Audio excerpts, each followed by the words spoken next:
Mark 13வது அதிகாரம். அவர் தேவாலயத்தை விட்டு புறப்படும்போது அவருடைய சீஷர்களில் ஒருவன் அவரை நோக்கி, போதகரே, இதோ இந்த கல்லுகள் எப்படிப்பட்டது, இந்த கட்டடங்கள் எப்படிப்பட்டது பாரும் என்றான்.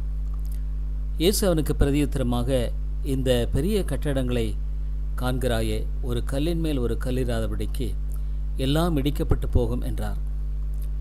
பின்பு அவர் தேவாலயத்துக்கு எதிராக ஒலிவ மலையின் மேல் உட்கார்ந்திருக்கையில் பேதுருவும் யாக்கோவும் யோவானும் அந்திரேயும் அவரிடத்தில் தனித்து வந்து, இவைகள் எப்பொழுது சம்பவிக்கும், இவைகளெல்லாம் நிறைவேறும் காலத்துக்கு அடையாளம் என்ன, எங்களுக்கு சொல்ல வேண்டும் என்றார்கள். இயேசு அவர்களுக்கு பிரதியுத்தரமாக, ஒருவனும் உங்களை வஞ்சியாதபடிக்கு எச்சரிக்கையாக இருங்கள். ஏனெனில் அநேகர் வந்து என் நாமத்தை கொண்டு நானே கிறிஸ்து என்று சொல்லி அநேகரை வஞ்சிப்பார்கள். யுத்தங்களின் செய்திகளையும் கேள்விப்படும் போது கலங்காதேங்கள். இவைகள் சம்பவிக்க வேண்டியதே, ஆனாலும் முடிவுடனே வராது. ஜனத்துக்கு விரோதமாய் ஜனமும் ராஜ்யத்துக்கு விரோதமாய் ராஜ்யமும் எழும்பும். பூமி அதிர்ச்சிகளும் பல இடங்களில் உண்டாகும், பஞ்சங்களும் கலகங்களும் உண்டாகும். இவைகள் வேதனைகளுக்கு ஆரம்பம். நீங்களோ எச்சரிக்கையாயிருங்கள், ஏனெனில் உங்களை ஆலோசனை சங்கங்களுக்கு ஒப்புக் கொடுப்பார்கள். நீங்கள் ஜெப ஆலயங்களில் அடிக்கப்படுவீர்கள். என் நிமித்தம் தேசாதிபதிகளுக்கும் ராஜாக்களுக்கும் சாட்சியாக அவளுக்கு முன்பாக நிறுத்தப்படுவீர்கள். சகல ஜாதிகளுக்கும் சுவிசேஷம் முந்தி பிரசங்கிக்கப்பட வேண்டும். அவர்கள் உங்களை கொண்டு போய் ஒப்புக் கொடுக்கும்போது நீங்கள் என்ன பேசுவோம் என்று முன்னதாக கவலைப்படாமலும் சிந்தியாமலும் இருங்கள். அந்த நாழிகையிலே உங்களுக்கு எது அருள் செய்யப்படுமோ அதையே பேசுங்கள். ஏனெனில் பேசுகிறவர்கள் நீங்கள் அல்ல, பசுத்த ஆவியே பேசுகிறவர். அன்றியும் சகோதரன் சகோதரனையும் தகப்பன் பிள்ளையும் மரணத்துக்கு ஒப்புக் கொடுப்பார்கள். பெற்றாருக்கு விரோதமாக பிள்ளைகள் எழும்பி அவளை கொலை செய்வார்கள். என் நாமத்தின் நிமித்தம் எல்லாராலும் பாய்க்கப்படுவீர்கள். முடிவறியந்தம் நிலைத்திருப்பவனே ரட்சிக்கப்படுவான். மேலும் பாழாக்குகிற அருவருப்பை குறித்து தானியேல் தீர்க்கதரிசி சொல்லியிருக்கிறானே, வாசிக்கிறவன் சிந்திக்க கடவன். அது நிற்கத்தகாத இடத்திலே நீங்கள் அதை நிற்க காணும்போது யூதேயாவில் இருக்கிறவர்கள் மலைகளுக்கு ஓடிப்போக கடவர்கள். வீட்டின் மேல் இருக்கிறவன் தன் வீட்டுக்குள் இறங்காமலும் தன் வீட்டில் எதையாகலும் எடுத்துக்கொள்ள உள்ளே போகாமலும் இருக்க கடவன். வயலில் இருக்கிறவன் தன் வஸ்திரத்தை எடுப்பதற்கு பின்னிட்டு திரும்பாதிருக்க கடவன். அந்நாட்களிலே கர்ப்பவதிகளுக்கும் பால் கொடுக்கிறவர்களுக்கும் ஐயோ, நீங்கள் ஓடிப்போவது மாறி காலத்திலே சம்பவியாபடிக்கு வேண்டிக் கொள்ளுங்கள். ஏனெனில் தேவன் உலகத்தை சிருஷ்டித்தது முதல் இதுவரைக்கும் சம்பவித்திராததும் இனிமேலும் சம்பவதியாதுமான உபத்திரம் நாட்களில் உண்டாயிருக்கும். கர்த்தர் நாட்களை குறைத்தராவிட்டால் ஒருவனாகிலும் தப்பி போவதில்லை. தாம் தெரிந்து கொண்டவர்கள் நிமித்தமோ அவர் அந்த நாட்களை குறைத்திருக்கிறார். அப்பொழுது ஏதோ கிறிஸ்து இங்கே இருக்கிறார், அதோ அங்கே இருக்கிறார் என்று எவனாகிலும் சொன்னார் நம்பாதேயுங்கள். ஏனெனில் கள்ள கிறிஸ்துக்களும் கள்ள தீர்க்கதரிசிகளும் எழும்பி கூடுமானால் தெரிந்து கொள்ளப்பட்டவர்களையும் வஞ்சிக்கத்தக்கதாக அடையாளங்களையும் அற்புதங்களையும் செய்வார்கள். நீங்களோ எச்சரிக்கையாயிருங்கள், இதோ எல்லாவற்றையும் முன்னதாக உங்களுக்கு அறிவித்திருக்கிறேன். அந்நாட்களிலே அந்த உபத்திரவத்திற்கு பின்பு சூரியன் அந்தகாரப்படும், சந்திரன் ஒளியை கொடாதிருக்கும், வானத்தின் நட்சத்திரங்கள் விழும், வானங்களிலுள்ள சத்துவங்களும் அசைக்கப்படும். அப்பொழுது மனுஷகுமாரன் மிகுந்த வல்லமையோடும் மகிமையோடும் மேகங்களின் மேல் வருகிறதை காண்பார்கள். அப்பொழுது அவர் தம்முடைய தூதரை அனுப்பி தாம் தெரிந்து கொண்டவர்களை பூமியின் கடைமனை முதற்கொண்டு வானத்தின் கடைமனை மட்டுமுள்ள 4 திசைகளிலுமிருந்து கூட்டிச் சேர்ப்பார். அத்திமரத்தினால் ஒரு ஓமையை கற்றுக்கொள்ளுங்கள். அதிலே இளங்களை தோன்றி துளிர்விடும்போது வசந்த காலம் சமீபமாயிற்று என்று அறிவீர்கள். அப்படியே இவைகள் சம்பவிக்கிறதை நீங்கள் காணும்போது அவர் சமீபமாய் வாசலருகே வந்திருக்கிறார் என்று அறியுங்கள். இவைகளெல்லாம் சம்பவிக்கும் முன்னே இந்த சந்ததி ஒழிந்து போகாதென்று மெய்யாகவே உங்களுக்கு சொல்லுகிறேன். வானமும் பூமியும் ஒழிந்து போம், என் வார்த்தைகளோ ஒழிந்து போவதில்லை. அந்த நாளையும் அந்த நாளிகையும் பிதா ஒருவர் தவிர மற்றொருவனும் அறியான். பரலோகத்தில் உள்ள தூதர்களும் அறியார்கள், குமாரனும் அறியார். அக்காலத்தை நீங்கள் அறியாதபடியால் எச்சரிக்கையாயிருங்கள், விழித்திருந்து ஜெபம் பண்ணுங்கள். ஒரு மனுஷன் தன் வீட்டை விட்டு பிரதேசத்துக்கு பிரயாணம் போக எத்தனைக்கும் போது தன் ஊழியக்காரருக்கு அதிகாரம் கொடுத்து அவனவனுக்கு தன் வேலைகளையும் நியமித்து விழித்திருக்கும்படிக்கு காவல்காரனுக்கு கற்பிப்பான். அப்படியே நீங்களும் விழித்திருங்கள். ஏனெனில் வீட்டெஜமான் சாயங்காலத்திலோ நடுராத்திரியிலோ சேவல் கூவும் நேரத்திலோ காலையில் எப்பொழுது வருவான் என்று நீங்கள் அறியீர்கள். நீங்கள் நினையாத வேளையில் அவன் வந்து உங்களை தூங்குகிறவர்களாக காண்டிபிடியாதபடிக்கு விழித்திருங்கள். நான் உங்களுக்கு சொல்லுகிறதை எல்லாருக்கும் சொல்லுகிறேன், விழித்திருங்கள் என்றார். மார்க்கு 14வது அதிகாரம். 2 நாளைக்கு பின்பு புளிப்பில்லாத அப்பஞ்சோடுகிற அப்பன் சாப்பிடுகிற பஸ்கா பண்டிகை வந்தது. அப்பொழுது பிரதான ஆசாரியர் வேதபாரகரும் அவரை தந்திரமாய் பிடித்து கொலை செய்யும்படி வகை தேடினார்கள். ஆகிலும் ஜனங்களுக்குள்ளே கலகம் உண்டாதபடிக்கு பண்டிகையிலே அப்படி செயலாகாது என்றார்கள்.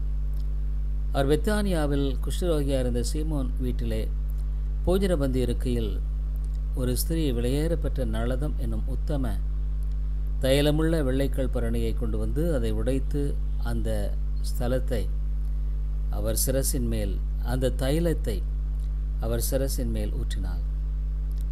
அப்பொழுது சிலர் தங்களுக்குள்ளே விசனமடைந்து, இந்த தைலத்தை இப்படி வீணாய் செலவழிப்பானேன், இதை 300 பணத்துக்கு அதிகமான கிரயத்துக்கு பெற்று தரித்திற்கு கொடுக்கலாமே என்று சொல்லி அவளை குறித்து முறுமுறுத்தார்கள். இயேசு அவர்களை நோக்கி, அவளை விட்டுவிடுங்கள், ஏன் அவளை தொந்தரவுப்படுத்துகிறீர்கள்? என்னிடத்தில் நற்கிரியை செய்திருக்கிறாள். தரித்திரர் எப்போதும் உங்களிடத்தில் இருக்கிறார்கள். உங்களுக்கு மனது உண்டாகும் போது எல்லாம் நீங்கள் அவர்களுக்கு நன்மை செய்யலாம். நானோ எப்போதும் உங்களிடத்தில் இரேன். இவள் தன்னால் என்றதை செய்தால் நான் அடக்கம் பண்ணப்படுவதற்கு எத்தனமாக என் சரீரத்தில் தைலம் பூச வந்திக் கொண்டாள். இந்த சுவிசேஷம் உலகத்தில் எங்கெங்கே பிரசங்கிக்கப்படுமோ அங்கங்கே இவளை நினைப்பதற்காக இவள் செய்ததும் சொல்லப்படும் என்று மெய்யாகவே உங்களுக்கு சொல்லுகிறேன் என்றார். அப்பொழுது 12 ஒருவனாகிய யூதாஸ்காரியத்து என்பவன் அவரை பிரதான ஆசாரியருக்கு காட்டி கொடுக்கும்படி அவரிடத்திற்கு போனான். அவர்கள் அதை கேட்டு சந்தோஷப்பட்டு அவனுக்கு பணம் கொடுப்போம் என்று வாக்குத்தத்தம் பண்ணினார்கள். அவன் அதை காட்டி கொடுப்பதற்கு தகுந்த சமயம் பார்த்து கொண்டிருந்தான். பஸ்காவை பலியிடும் நாளாகிய புளிப்பில்லாத அப்பம் சாப்பிடுகிற முதலாம் நாளிலே அவருடைய சீஷர்கள் அவரிடத்தில் வந்து, நீர் பஸ்காவை புசிப்பதற்கு நாங்கள் எங்கே போய் ஆயத்தம் பண்ண சித்தமாயிருக்கிறீர் என்று கேட்டார்கள். அவர் தம்முடைய சீஷரில் 2 பேரை நோக்கி, நீங்கள் நகரத்துக்குள்ளே போங்கள், அங்கே தண்ணீர் குடம் சுமந்து வருகிற ஒரு மனுஷன் உங்களுக்கு எதிர்படுவான், அவன் பின்னே போங்கள். அவன் வந்த எந்த வீட்டிற்குள் பிரவேசிக்கிறானோ அந்த வீட்டு எஜமானை நீங்கள் நோக்கி, நான் என் சீஷரோடு கூட பஸ்காவை புசிக்கிறதற்கு தகுதியான இடம் எங்கே என்று போதகர் கேட்கிறார் என்று சொல்லுங்கள். அவன் கம்பளம் முதலானவைகள் விரித்து ஆயத்தப்படப்பட்டிருக்கிற விசாரமான மேல் வீட்டறையை உங்களுக்கு காண்பிப்பான், அங்கே நமக்காக ஆயத்தம் பண்ணுங்கள் என்று சொல்லி அனுப்பினார். அப்படியே அவருடைய சீஷர் புறப்பட்டு நகரத்தில் போய் தங்களுக்கு அவர் சொன்னபடியே கண்டு பஸ்காவை ஆயத்தம் பண்ணினார்கள். சாயங்காலமான போது அவர் 12 கூட அவ்விடத்திற்கு வந்தார். அவர்கள் பந்தி அமர்ந்து போஜனம் பண்ணுகையில் இயேசு அவர்களை நோக்கி, என்னுடனே புசிக்கிற உங்களில் ஒருவன் என்னை காட்டிக் கொடுப்பான் என்று மெய்யாகவே உங்களுக்கு சொல்லுகிறேன் என்றார். அப்பொழுது அவர்கள் துக்கமடைந்து நானோ என்று ஒவ்வொருவரும் அவரிடத்தில் கேட்கத் தொடங்கினார்கள். அவர் பிரதியுத்தரமாக, என்னுடனே கூட தாளத்தில் கையிடுகிறவனாகிய 12 ஒருவனை அவன் என்று சொல்லி, மனுஷகுமாரன் தம்மை குறித்து எழுதியிருக்கிறபடி போகிறார். ஆயினும் எந்த மனுஷனால் மனுஷகுமாரன் காட்டி கொடுக்கப்படுகிறாரோ அந்த மனுஷனுக்கு ஐயோ, அந்த மனுஷன் பிறவாதிருந்தானால் அவனுக்கு நலமாயிருக்கும் என்றார். அவர்கள் போஜனம் பண்ணுகையில் இயேசு அப்பத்தை எடுத்து ஆசீர்வதித்து அதை பிட்டு அவர்களுக்கு கொடுத்து, நீங்கள் வாங்கி புசியுங்கள், இது என்னுடைய சரீரமாக இருக்கிறது என்றார். பின்பு பாத்திரத்தையும் எடுத்து ஸ்தோத்திரம் பண்ணி அதை அவர்களுக்கு கொடுத்தார். அவள் எல்லாரும் அதிலே பானம் பண்ணினார்கள். அப்பொழுது அவர் அவர்களை நோக்கி, இது அநேகருக்காக சிந்தப்படுகிற புது உடன்படிக்கைக்குரிய என்னுடைய இரத்தமாக இருக்கிறது. நான் தேவனுடைய ராஜ்யத்தில் நவமான ரசத்தை பானம் பண்ணும் நாள் வரைக்கும் திராட்சை பழ ரசத்தை இனி நான் பானம் பண்ணுவதில்லை என்று மெய்யாகவே உங்களுக்கு சொல்லுகிறேன் என்றார். அவர்கள் ஸ்தோத்திர பாட்டை பாடின பின்பு ஒலிவ மலைக்கு புறப்பட்டு போனார்கள். அப்பொழுது இயேசு அவர்களை நோக்கி, மெய்ப்பனை வெட்டுவேன், ஆடுகள் சிதறடிக்கப்படும் என்று எழுதியிருக்கிறபடியே இந்த ராத்திரிலே நீங்கள் எல்லாரும் என் நிமித்தம் இடரல் அடைவீர்கள். ஆகிலும் நான் உயிர்த்தெழுந்த பின்பு உங்களுக்கு முன்னே கலிலேயாவுக்கு போவேன் என்றார். அதற்கு பேதுரு, உமது நிமித்தம் எல்லாரும் இடரல் அடைந்தாலும் நான் இடரல் அடையேன் என்றான். இயேசு அவனை நோக்கி, இன்றைக்கு இந்த ராத்திரியிலே சேவல் 2 தினம் கூவுவதற்கு முன்னே நீ 3 தினம் என்னை மறுதலிப்பா என்று மெய்யாகவே உனக்கு சொல்லுகிறேன் என்றார். அதற்கு அவன், நான் உம்மோடைய மறிக்க வேண்டியதாக இருந்தாலும் உம்மை மறுதலிக்க மாட்டேன் என்று உறுதியாய் சொன்னான். எல்லாரும் அப்படியே சொன்னார்கள். பின்பு கெத்செமனே எனப்பட்ட இடத்திற்கு வந்தார்கள். அப்பொழுது அவர் தம்முடைய சீஷர்களை நோக்கி, நான் ஜெபம் பண்ணுமளவும் இங்கே உட்கார்ந்திருங்கள் என்று சொல்லி பேதுருவையும் யாக்கோபையும் யோவானையும் தம்மோடே கூட்டிக் கொண்டு போய் திகிலடையவும் மிகவும் வியாபடப்படவும் தொடங்கினார். அப்பொழுது அவர், என் ஆத்மா மரணத்துக்கு எதுவான துக்கம் கொண்டிருக்கிறது, நீங்கள் இங்கே தங்கி விழித்திருங்கள் என்று சொல்லி சற்று அப்புறம் போய் தரையிலே விழுந்து அந்த வேளை தம்மை விட்டு நீங்கி போகக்கூடுமானால் அது நீங்க வேண்டுமென்று வேண்டிக் கொண்டு, அப்பா பிதாவே, எல்லாம் உம்மாலே கூடும், இந்த பாத்திரத்தை என்னிடத்திலிருந்து எடுத்து போடவும், ஆகிலும் என் சித்தத்தின்படி அல்ல உம்முடைய சித்தத்தின்படி ஆக்கடவது என்றார். பின்பு அவர் வந்து அவர்கள் நித்திரை பண்ணுகிறதை கண்டு பேதுருவை நோக்கி, சீமோனே, நித்திரை பண்ணுகிறாயா? 1 மணி நேரம் நீ விழித்திருக்கக்கூடாதா? நீங்கள் சோதனைக்குட்படாதபடிக்கு விழித்திருந்து ஜெபம் பண்ணுங்கள், ஆவி உற்சாகமுள்ளதான், மாம்சம பலவீனம் உள்ளது என்றார். அவர் மறுபடியும் போய் அந்த வார்த்தைகளையே சொல்லி ஜெபம் பண்ணினார். திரும்ப வந்தபோது அவர்கள் மறுபடியும் நித்திரை பண்ணுகிறதை கண்டார்.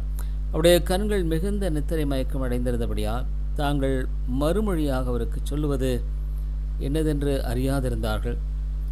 அவர் 3 தினம் வந்து, இனி முத்திரை பண்ணி இளைப்பாருங்கள், போதும், வேளை வந்தது, இதோ மனுஷகுமாரன் பாவிகளுடைய கைகளில் ஒப்புக் கொடுக்கப்படுகிறார். என்னை காட்டிக் கொடுக்கிறவன் இதோ வந்து விட்டான், எழுந்திருங்கள் போம் என்றார். உடனே அவர் இப்படி பேசுகையில் 12 ஒருவனாகிய யூதாஸ் வந்தான். அவனோடு கூட பிரதான ஆசாரியரும் வேதபாரகரும் மூப்பரும் அனுப்பின திரளான ஜனங்கள் பட்டயங்களையும் தடிகளையும் பிடித்து கொண்டு வந்தார்கள். அவரை காட்டிக் கொடுக்கிறவன், நான் எவனை முத்தம் செய்வேனோ அவன்தான், அவனை பிடித்து பத்திரமாய் கொண்டு போங்கள் என்று அவர்களுக்கு குறிப்பு சொல்லியிருந்தான். அவன் வந்தவுடனே அவர் அண்டையில் சேர்ந்து ரபி ரபி என்று சொல்லி அவரை முத்தம் செய்தான். அப்பொழுது அவர்கள் அவர் மேல் கை போட்டு அவரை பிடித்தார்கள். அப்பொழுது கூட நிற்கிறவர்கள் ஒருவன் கத்தியை உருவி பிரதான ஆசாரியனுடைய வேலைக்காரனை காதர வெட்டினான்.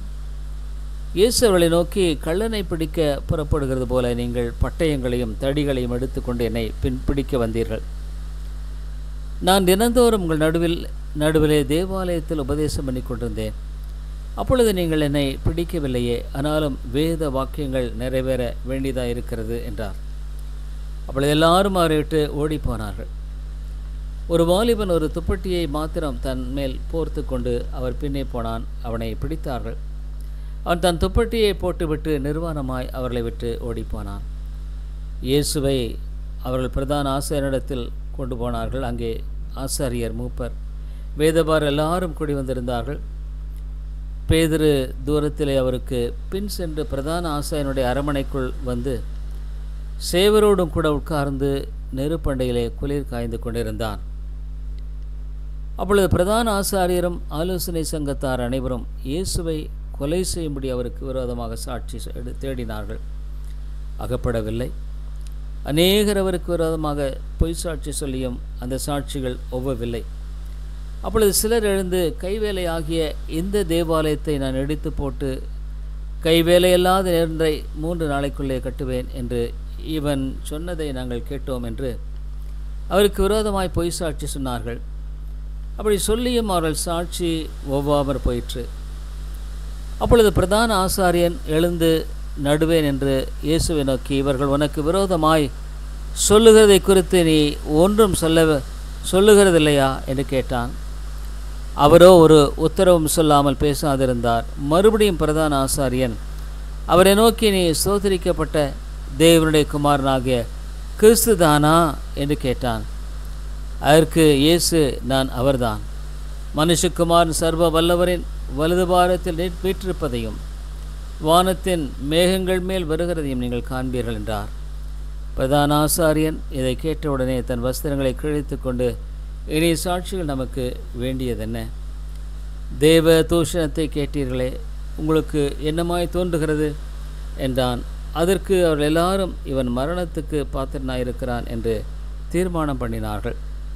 அப்பொழுது சிலர் அவர் மேல் துப்பவும் அவருடைய முகத்தை மூடவும் அவரை குட்டவும் ஞான திருஷ்டியினாலே பார்த்து சொல் என்று சொல்லவும் தொடங்கினார்கள். வேலைக்காரரும் அவரை கன்னத்தில் அறைந்தார்கள்.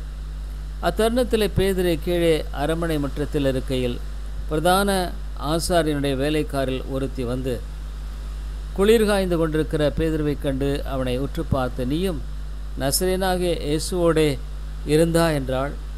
அதற்கு அவன், நான் அறியேன், நீ சொல்லுகிறது எனக்கு தெரியாது என்று மறுதளித்து வெளியே வாசல் மண்டபத்துக்கு போனான். அப்பொழுது சேவல் குவிற்று.